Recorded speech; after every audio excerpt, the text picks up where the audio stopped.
আমার প্রিয় ছাত্রছাত্রীরা, আশা করি তোমরা বাড়িতে আছো, সুস্থ আছো।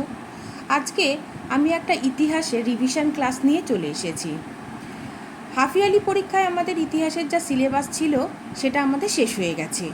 আজকে আমরা দেখো সেই সিলেবাসের ওপরেই একটা রিভিশন ক্লাস করব। আমি কিছু প্রশ্ন লিখে নিয়ে এসেছি, তোমরা সেই প্রশ্নগুলো খাতায় লিখে নাও আর তার উত্তরগুলো বাড়িতে করার চেষ্টা করবে। দেখো প্রথম প্রশ্ন কি দিয়েছি, পূর্ণ বাক্যে উত্তর দাও। ইতিহাস কথার অর্থ কী? পৃথিবী প্রথমে কিসে পূর্ণ ছিল? এগুলো কিন্তু সব কটা পূর্ণ বাক্যে। ইতিহাস কথার অর্থ কী, পূর্ণ বাক্যে লিখবে। পৃথিবী প্রথমে কিসে পূর্ণ ছিল, সব কিন্তু পূর্ণ বাক্যে। দু একটি শব্দে যদি লিখে দাও তাহলে কিন্তু নাম্বার কাটা যাবে।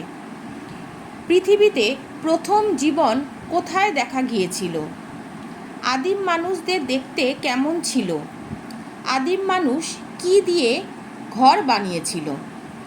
এই কটা দিয়েছি হচ্ছে পূর্ণ বাক্যে। আর একটা আছে কি, নতুন প্রস্তর যুগের হাতিয়ারগুলি কেমন ছিল?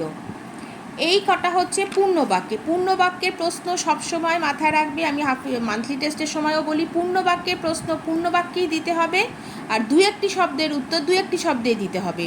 দু একটি শব্দের উত্তর যদি পূর্ণ বাক্যে দাও তাহলেও নাম্বার কাটা যাবে, আর পূর্ণ বাক্যের প্রশ্ন যদি দু একটি শব্দে দাও তাহলেও নাম্বার কাটা যাবে। যেটা চেয়েছি সেটাই দিতে হবে।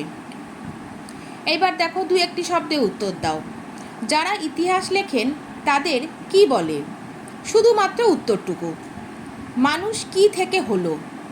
আদিম মানুষ কিভাবে মনের ভাব প্রকাশ করত? পোড়া মাংসের স্বাদ কেমন ছিল?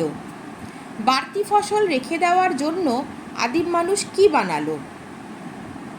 এই কটা দিয়েছি দু একটি শব্দে।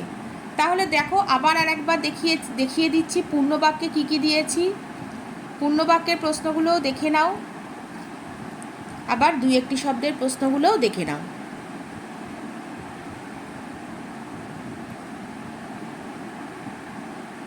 আমি এই চারটে সিলেবাসে তোমাদের চারটে অধ্যায় রয়েছে, সেই চারটে অধ্যায়ের মধ্যে থেকেই দিয়েছি। তোমরা এছাড়াও অন্যান্য প্রশ্নগুলোও করবে কিন্তু। তাহলে ক্লাস এই অবধি থাক।